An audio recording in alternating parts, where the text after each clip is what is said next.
Godavari electrical workers trade union ఆధ్వర్యంలో ఈ రోజు స్థానిక విక్రమహాల్ నందు జనరల్ బాడీ సమావేశం నిర్వహించారు.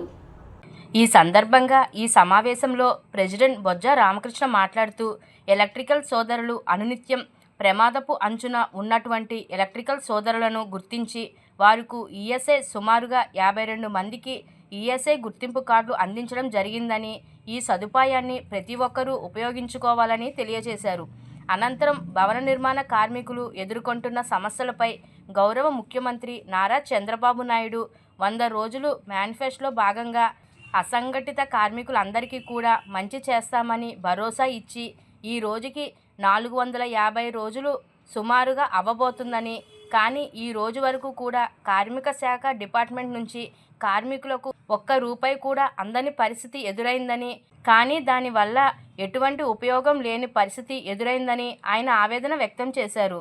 ఈ కార్యక్రమంలో గౌరవ అధ్యక్షులు ఎంవిజివి ప్రసాద్, గౌరవ సలహాదారులు కాకి రవిబాబు, గౌరవ సలహాదారులు Venkata Gopalakrishnareddy, president Bojja Ramakrishna, vice president Veeravalli Gangacharyulu, secretary Asupu Srinivas Bujji, standing committee chairman Amudalapalli Kameswararao, treasurer Sudarshan Shanmukham, union organiser Chella Varaprasad, committee members Nimmalapudi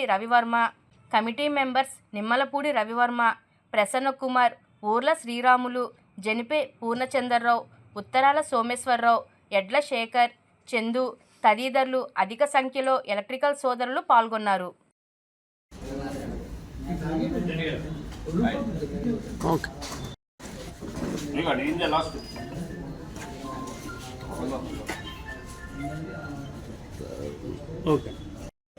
ఈ రోజున Andhra Pradesh electrical workers trade union ప్రధాన కార్యదర్శి బొజ్జ రామకృష్ణ, అలాగే Godavari electrical workers trade union గౌరవ అధ్యక్షులైనటువంటి శ్రీ ఎంవిజి ప్రసాద్ గారు, అలాగే ప్రధాన కార్యదర్శి అయినటువంటి శ్రీ ఆసప్ శ్రీనివాస్ గారు, మరి ఈ రోజున ఈ యొక్క జనరల్ బాడీ సమావేశంలో భాగంగా కార్మికులకు జరుగుతున్న అన్యాయాలపై మేము విశ్లేషణ చేయడం జరుగుతున్నది.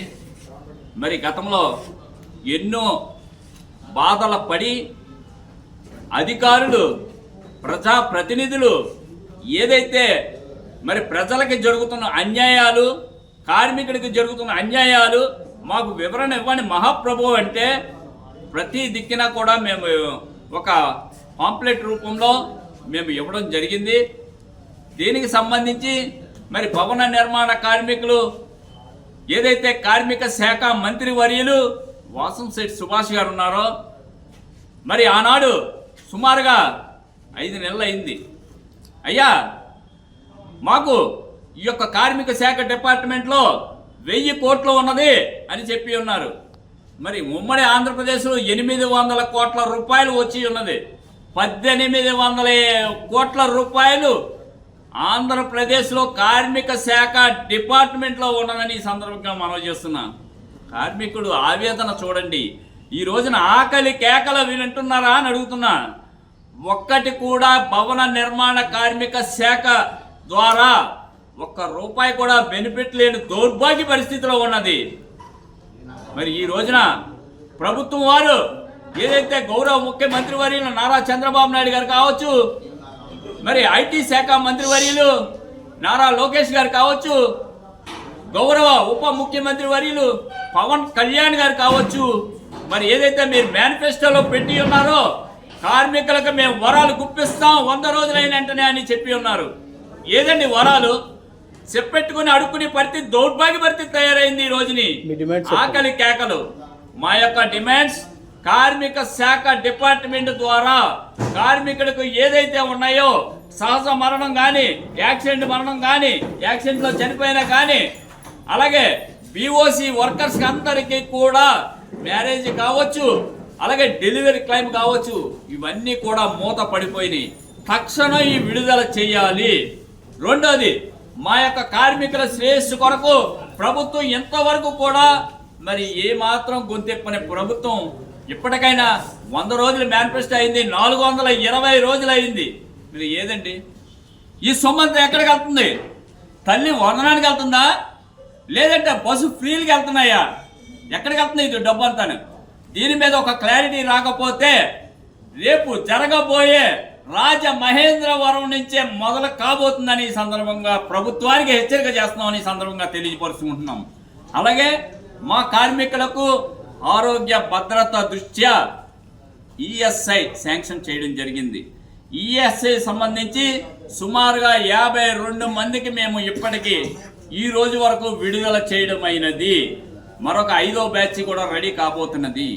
అలాగే మరి ఏదైతే పోస్టల్ డిపార్ట్మెంట్ వారు మరి గత నెలలో మాకు ఒక మేనిఫెస్టో ఇవ్వడం జరిగింది. ఏదైతే 15 లక్షల రూపాయలు ఎలక్ట్రీషియన్కి చెందదు అనే ఒక దుర్వార్త తీసుకొచ్చారు. దానిపై మేము ఇన్సూరెన్స్ చెల్లదన్నారు. దానిపై మేము వారిని అడగడం జరిగింది. వెంటనే ఫార్వర్డ్ చేసి అధికారులను ఏదైతే ఇన్సూరెన్స్ కంపెనీలు ఉన్నాయో వారితో మాట్లాడి మాకు చెప్పడం జరిగింది. మేము 15 లక్షలు అయితే మటుకు ఇప్పుడు ఇవ్వడానికి కుదరదు అన్నారు. దీనికి సంబంధించి అదే పద్ధతిలో ఏదైతే 550 రూపాయలకి 10 లక్షలు, 350 రూపాయలకి 5 లక్షలు దాన్ని కుదించి రిలయన్స్ వారు ఇవ్వడం జరిగింది. అయినప్పటికీ కూడా మాకు నమ్మకం కుదరట్లేదు. ఈ నమ్మకాన్ని మీరు వమ్ము చేసి భరోసా ఇస్తాను అంటే మేము చేయడానికి సిద్ధంగా ఉన్నామని ఈ సందర్భంగా మనవి చేస్తున్నాం.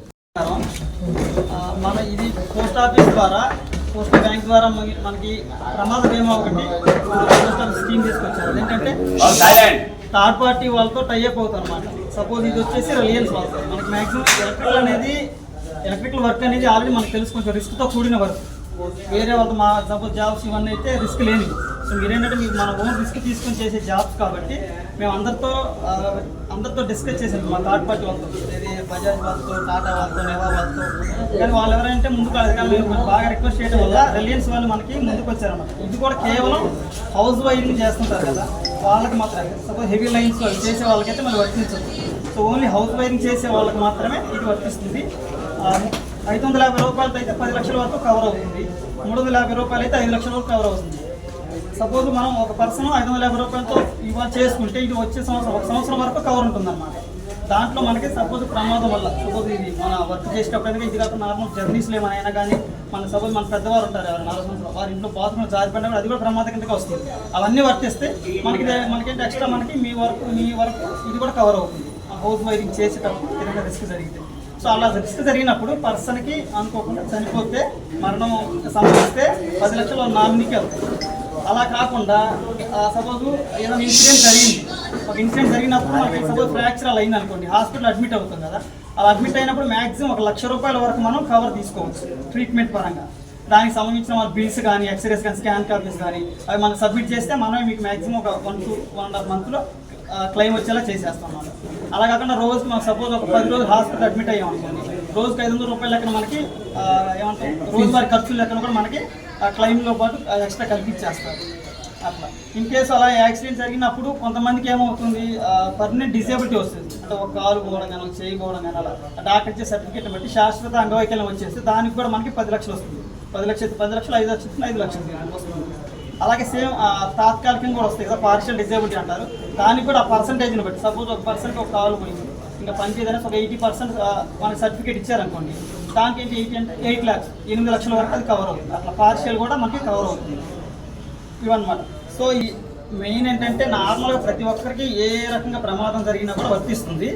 కాకపోతే మెయిన్గా మన జాబ్ ప్రాబ్లమ్స్ రిస్క్ ఉంటాయి కదా, సపోజ్ మైన్స్లో చేస్తారు, అది పూర్తిగా రిస్క్, ఇంకా అది వాళ్ళకి వర్తించదు. అలాగే హెవీ లైన్స్లో చేస్తాం, మన ఎలక్ట్రికల్ వాళ్ళు హెవీ లైన్స్ చేస్తుంటారు, హై లైన్, అవి వర్తించదు. ఓన్లీ ఎలక్ట్రికల్ పరంగా హౌస్ వైరింగ్ వరకే వర్తిస్తుంది అన్నమాట.